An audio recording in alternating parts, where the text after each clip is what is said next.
Hello guys, എന്തായാലും പള്ളിപ്പെരുന്നാളൊക്കെ അല്ലേ. ഇപ്പം ഞങ്ങൾ പള്ളിപ്പെരുന്നാൾ കാണാൻ വേണ്ടി പോവാമെന്ന് വിചാരിച്ചു. അങ്ങനെ ഞങ്ങൾ ചാവക്കാട് പേരകം പള്ളീൻ്റെ അവിടേക്കാട്ടോ പോയത്. അവിടെ നല്ല അടിപൊളിയാക്കിയിട്ട് പള്ളിയൊക്കെ ഇതാക്കിയിട്ട് എല്ലാവരും പള്ളിയൊക്കെ ഫുള്ള് കളിക്കായിരുന്നു. പള്ളിപ്പെരുന്നാളിന് ഡാൻസൊക്കെ കളിക്കായിരുന്നു. അവിടെ കുറേ ആൾക്കാരെ ഫ്രണ്ട്സിനൊക്കെ ഞാൻ കണ്ടു.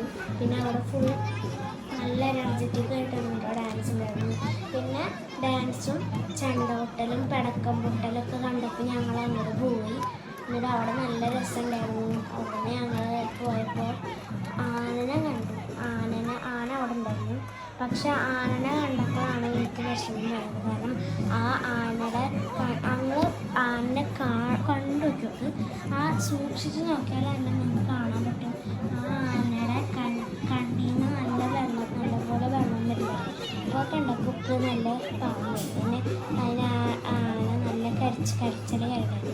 അതെന്തിനാണെന്ന് നമുക്ക് മനസ്സിലായില്ല. അപ്പോൾ ഞാൻ അവിടെ നിന്ന് വരാൻ കണ്ട് അതൊക്കെ പോയപ്പോൾ ഞങ്ങൾ വിഷമപ്പോൾ എൻ്റെ ഇക്കാനും വീട്ടിലായിരുന്നു. എൻ്റെ ഇക്കാനും കുട്ടി ഞങ്ങൾ തീയണ്ടിക്ക് ഫുഡ് കഴിക്കാൻ വിചാരിച്ചിട്ട് ഫുഡ് കഴിക്കാൻ പോയി. അവിടെ ഞങ്ങൾ ഷവായൊക്കെ കഴിച്ചു. നല്ല ടേസ്റ്റ് ഉണ്ടായിരുന്നു. അങ്ങനെ ഞങ്ങൾ ഇന്നത്തെ